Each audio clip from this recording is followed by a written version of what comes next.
Sir வணக்கம் sir. அனைவருக்கும் வணக்கம். தொடர்ந்து நத்தம் தொடர்பாக வந்து பார்த்தீங்கன்னா பல காணொலிகள் இது வரைக்கும் நம்மளுடைய சேனலில் நம்ம போட்டிருக்கோம். அதையும் நிறைய நேயர்கள் பார்த்துட்டு இன்னும் நிறைய கொஸ்டின் கேட்டிருக்காங்க. கண்டிப்பாக சில கேள்விகள் பார்த்தீங்கன்னா திரும்ப திரும்ப கேட்கப்பட்டாலும் அதுக்கும் நீங்கள் பதில் கொடுத்துருக்கீங்க. இருந்தாலும் நேயர்களுக்கு பார்த்தீங்கன்னா இன்னொரு வேண்டுகோள் என்னென்னா, நம்ம முன்னாடியே நிறைய காணொலி போட்டிருக்கோம். அதையும் கொஞ்சம் பாருங்கள். பார்த்தீங்கன்னா உங்களுக்கு சில இந்த டவுட் நீங்கள் திரும்ப திரும்ப கேட்குற அந்த சந்தேகங்களை நீங்கள் தெளிவுபடுத்திக் கொள்ளலாம். சார், முதல் கேள்வியாக பார்த்தீங்கன்னா நகுலன் அப்படின்னு ஒருத்தர் கேட்டிருக்காரு. ஐயா, ஒரு புஞ்சை எடுத்த பதிவு பார்த்தீங்கன்னா 30 வருடங்கள் வீடு கட்டி வசித்து வருகிறார்கள். அது நிறைய நபர்கள் வசித்து வருகிறார்கள். அவர் ஒரு இடத்துக்கு பார்த்தீங்கன்னா பட்டா கொடுத்துருக்காங்க. இருந்த போதிலும் கொஞ்சம் பார்த்தீங்கன்னா பட்டா இல்லாத நிலத்தை சேர்த்து அனுபவிச்சு வரார்கள். இந்த இடம் அங்கே வசிக்கிற மக்களுக்கு சொந்தமாகுமா, இல்லை இது அரசாங்கம் கையகப்படுத்துமா அப்படின்னு கேட்குறாரு. இல்லை, உங்களை பொறுத்த வரைக்கும் 30 வருடமாக அந்த இடத்த நீங்கள் அனுபவிச்சுட்டு வரேன்னு சொல்கிறீங்க. புஞ்சை நிலம் உங்களுக்கு தனிப்பட்ட முறையில் பட்டா இருக்குது, ஒரு இடம் பட்டா இல்லாத ஒரு இடம் இருக்குது, அது அரசு புறம்போக்குன்னு சொல்லிட்டு நான் வருவாய் ஆவணங்கள்லையும் இருக்கும் அப்படின்னு நான் நம்புகிறேன். அப்படி அரசு புறம்போக்கு இடம் அப்படின்னு வருவாய் ஆவணங்கள் இருக்கிறப்ப அந்த இடம் அரசு புறம்போக்கில் ஒரு சில வகைப்பாடுகளில் கூட இருக்கலாம்.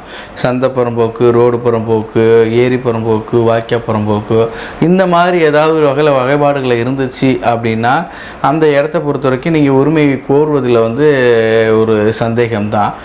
மற்றபடி வெறும் அரசு புறம்போக்குன்னு மட்டும் இருக்கும் பட்சத்தில் நீங்கள் அந்த இடத்துக்கு பட்டா கேட்டு இந்த இடம் நாங்கள் இவ்வளோ வருஷமாக அனுபவிச்சுட்ருக்கோம் அப்படின்னு சொல்லியோ, இல்லை இந்த இடத்துல நாங்கள் எங்களுக்கு உரிமை இருக்குது எங்களுக்கு பட்டா கொடுங்கன்னு சொல்லியோ நீங்கள் பட்டா கேட்குறப்ப அரசு அதை பரிசீலனை செய்வதற்கான வாய்ப்புகள் உண்டு. ஏன்னா நிறைய பேர் பார்த்தீங்க அப்படின்னா இன்றைக்கி ரோடு புறம்போக்கில் இருக்கிற ஒரு குறிப்பிட்ட பகுதியையும் நீர்நிலையை வாய்க்கா புறம்போக்கு, ஆற்று புறம்போக்கு, குளத்து புறம்போக்கு, இந்த மாதிரியான இடத்துல இருக்கிற ஒரு சில பகுதிகளையும் ஆக்கிரமிப்பு என்ற வகையில் வீடு கட்டியோ இல்லை வேறு வகையில் அவங்க பயன்பாட்டில் இருக்குங்கிறப்ப அரசு அதை முறைப்படுத்துங்கிறப்ப அந்த ஆக்கிரமிப்பு அகற்றக்கூடிய கட்டாயம் அவங்களுக்கு ஏற்படுது.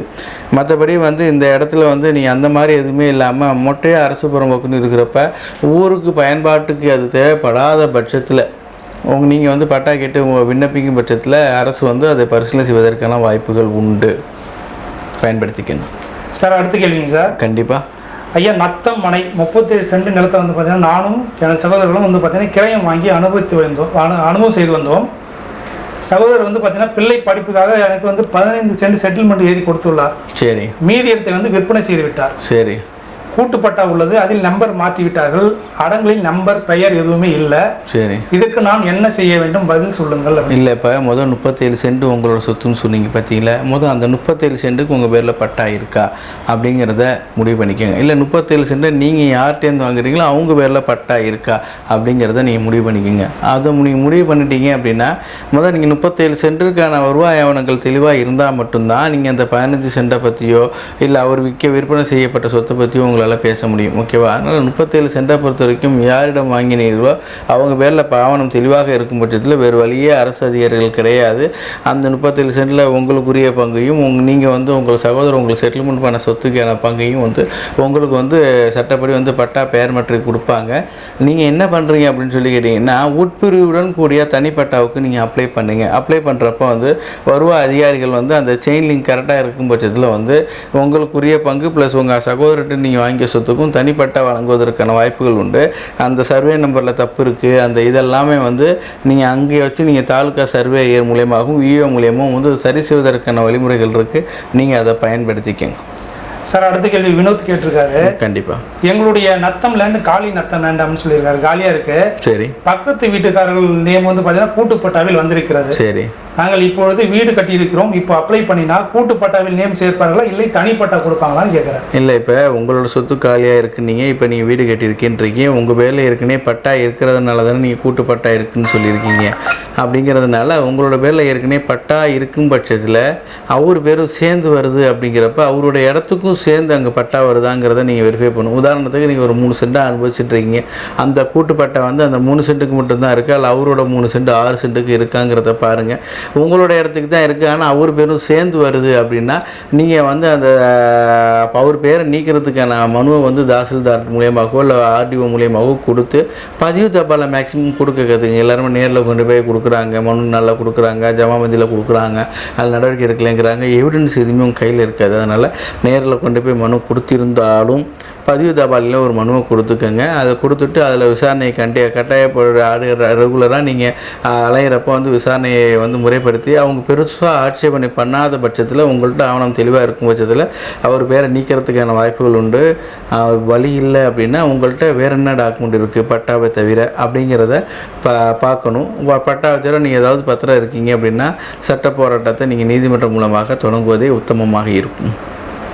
சார் அடுத்த கேள்விங்க சார். கண்டிப்பாக கணேசன் கேட்டிருக்காரு, வழித்தடம் இருக்கிறது, ஆனால் பட்டாவில் வந்து இந்த பாதையை பற்றி எவ்வித குறிப்பும் இல்லை. இதனால் எங்களுக்கு லோன் வாங்க மற்றும் விற்பதாக இருந்தாலும் இந்த பிரச்சனை தான் முன் வந்து நிற்கிறது அப்படின்னு இல்லை. இப்போ வழித்தடம் இருக்கிறது, பட்டாவில் அந்த குறிப்பு இல்லை அப்படின்னா நீங்கள் லோன் வாங்க போகிறீங்கன்னா பெரும்பாலும் நீங்கள் வந்து அக்ரிகல்ச்சர் லோன் தான் வாங்க போயிருப்பீங்களா, இல்லை உங்களோட இடம் வந்து வீடா காலி இடமா அப்படிங்கிறத பற்றி நீங்கள் சொல்ல. ஒருவேளை உங்களிடம் காலி இடமா இருக்குது, இல்லை அந்த இடத்துல வீடு கட்டுறதுக்கு லோன் வாங்குறீங்க அப்படின்னா பாதை இல்லாமல் யாருமே அந்த இடத்துல வீடு கட்டுறதுக்கான வாய்ப்புகள் கிடையாது. அந்த சந்து இல்லை வழித்தடத்தை வந்து நீங்கள் சந்துன்னு சொல்லுவாங்க, சில ரோடு தார் ரோடாக இருக்கும், இல்லை மண் ரோடாக இருக்கும். அந்த மாதிரியான இதை வந்து நீங்கள் முறைப்படுத்துறதுக்கு அந்த எஃப்எம்பி ஸ்கெட்ச் டோட்டல் எஃப்எம்பி ஸ்கெட்சையும் வச்சு அந்த இடத்த நீங்கள் இப்போ கூகுள் மாஸ்டர்லாம் வச்சு வில்லேஜ் மாஸ்டர்னு சொல்லிட்டு கூகுளில் வந்துருக்கு. அதில் நீங்கள் வச்சு பார்த்தீங்கன்னா அந்த பாதை வருதா இல்லையாங்கிறத தெரிஞ்சுக்கலாம். ஒருவேளை விவசாய நிலமாக இருக்குங்கிறப்ப விவசாய நிலத்திற்கான வழிபாதை வந்து கட்டாயம் கிடையாது. விவசாய நிலத்திற்கு வந்து ஒரு இடம் இருக்குது, சுற்றிலும் 4 ஏக்கர் 5 ஏக்கர் இருக்குது, அங்கிட்டு உங்கள் இடம் இருக்குது அப்படின்னா அக்ரிகல்ச்சர் லோன் வாங்க போகிறப்ப அதுக்கு வந்து வழிபாதை இருக்கணுங்கிறது கட்டாயம் கிடையாது. நீங்கள் வந்து அனுபவிச்சுட்டு இருக்கிற தோட்டமாகவோ அல்லது வந்து வேறு எந்த வகையில் இருந்தாலுமே அது கட்டாயம் கூடாது. வீட்டு மனையாக இருந்து வீடு கட்டி அனுபவிக்கிற போதிலோ, இல்லை நீங்கள் ஒரு தொழில் அந்த இடத்துல ஆரம்பிக்கிறதுக்காக கடன் வாங்க போகும்பொழுதோ, ஏதோ ஒரு இண்டஸ்ட்ரீஸ் இந்த மாதிரி ஏதாவது விஷயங்கள் நீங்கள் அந்த இடத்த வச்சு நீங்கள் கடன் வாங்கும் பொழுது வழித்தடத்தை கேட்குறது நியாயம். மற்றபடி வந்து வழித்தடம் இருந்தால் தான் லோன் தருவேன், பயிர் லோன் தருவேன், இல்லை அக்ரிகல்ச்சர் லோன் தருவேன், இந்த மாதிரி சொல்கிறதுக்கு முறை கிடையாது. அதனால் நீங்கள் வந்து எந்த மாதிரியான சிக்கலில் இருக்கீங்கிறத நீங்கள் தெளிவுபடுத்திக்கங்க. மேக்ஸிமம் வந்து எஃப்எம்பி ஸ்கெட்சில் வீடு கட்டி அனுபவிச்சுட்டுருக்குன்னு எஃப்எம்பி ஸ்கெட்சில் பாதை இருக்காங்கிறத பாருங்கள். இல்லை அப்படின்னா அந்த பாதையை முறைப்படுத்துறதுக்கான வேலையை வந்து சர்வேர் மூலயமா இடத்தாலந்தோ இல்லை வேறு வகையிலோ அந்த பாதையை வந்து வருவாய் ஆவணங்களை ஏற்றுறதுக்கான வேலையை நீங்கள் பாருங்கள்.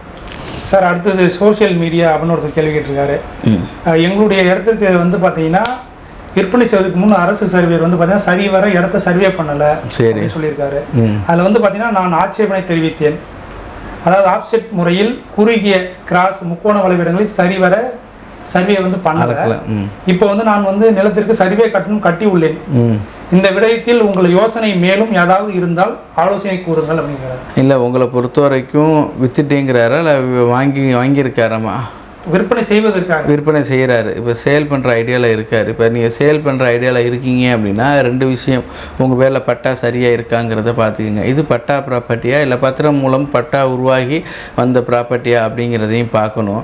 நீங்கள் இப்போ சர்வேயரை பொறுத்த வரைக்கும் நான் ஒரு தனி வீடியோ போடலான்னு தான் இருக்கேன் ஆக்சுவலி. ஏன்னா ஏற்கனவே ஒரு லேண்ட் சர்வே நிலா சர்வேயரை பற்றி ஒரு வீடியோ போட்டிருந்தேன். அந்த வீடியோவுக்கான கேள்விகள் வந்து கிட்டத்தட்ட ஆயிரக்கணக்கான நபர்கள் வந்து என்னை தொலைபேசி வாயிலாகவும் வாட்ஸ்அப் மூலயமாகவும் அந்த வீடியோ சேட் மூலியமாகவும் நிறைய கேள்விகள் கேட்டிருந்தாங்க. அவர்களுக்கு என்னாலான பதில்கள் நான் சொல்லியிருந்தேன். ஒரு சர்வே இடத்த நீங்கள் சர்வே பண்ண போகிறீங்க அப்படின்னு சொல்லி கேட்டிங்க அப்படின்னா பணம் கட்டிட்டீங்க, சர்வேர் இடத்த அளந்து கொடுக்க மாட்டேங்கிறாரு, மறுக்கிறார் அப்படின்னா அதற்கான காரணங்கள் அவர் முறையாக பதிவு செய்யணும். எதில் நீங்கள் கொடுத்த மனுவில் அவர் பதிவு செய்யணும். பக்கத்து இடத்துக்கு ஆட்சேபனை பண்ணுறாரு, சுற்றியில் 4 ஏரியில் இருக்கிறவங்க வந்து முறையாக வந்து அந்த இடத்த அளக்க விட மாட்டேங்கிறாங்க அப்படிங்கிறனால ஒரு அளக்காமலாம் இருக்கக்கூடாது. உங்களை பொறுத்த வரைக்கும் உங்களோட கேள்வி வந்து சின்ன கேள்வி தான். நீங்கள் உங்கள் சொத்தை விற்க போகிறீங்க அப்படிங்கிறப்ப உங்கள் சொத்தை பொறுத்த வரைக்கும் வந்து நீங்கள் என்ன ஆவணங்கள் வச்சுருக்கீங்க, வெறும் பட்டாவை வச்சு தான் விற்பனை செய்ய போகிறீங்க அப்படின்னா முடிஞ்ச அளவுக்கு ஏதோ ஒரு பத்திரம் உங்களுக்கு மனைவி பேர்லையோ அல்லது பிள்ளைகள் பேர்லையோ ஒரு செட்டில்மெண்ட் பத்திரமோ ஏதோ ஒரு பத்திரத்தை ஏற்படுத்திக்கிட்டு அந்த 4 எல்லையை முறைப்படுத்தி கிளைமேல் ஜாதி எடுப்போம், தென்வடல் ஜாதி எடுப்போம், அதெல்லாம் முறைப்படுத்தி கணக்கில் எழுதி அதெல்லாம் வச்சு ஒரு பத்திரத்தை போட்டுட்டிங்கன்னா அந்த அளவுகள் வந்து கொஞ்சம் வலு வந்துடும்.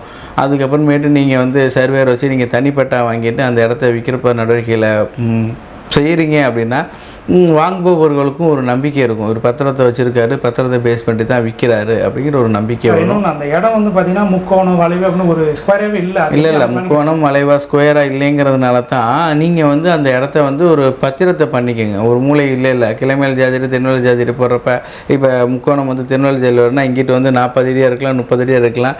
தென்புறம் வடபுறம் வந்து கீழ்புறம் கீழ்புறத்தில் 40 இருக்கலாம், மேல்புறத்தில் வந்து 0ன்னு போட்டு கூட பத்திரம் பண்ணலாம்.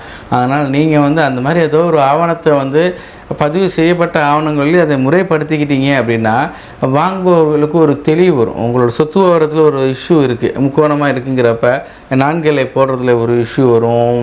அந்த பத்திரத்துக்கு நீங்கள் அடுத்து உங்களுக்கு வைக்க போகிறப்ப இந்த இடத்த வாங்கினா நாளைக்கு ஏதாவது பிரச்சனை வருமாங்கிற ஒரு பயம் இருக்கும். அப்படிங்கிறதுனால நீங்கள் ஒரு பத்திரத்தை பதிவு பண்ண முடியுமான்னு பாருங்கள். அதுக்கப்புறம் நீங்கள் பத்திரம் அடுத்து விற்கிறதுக்கான நடவடிக்கைகளை மேற்கொள்ளும்.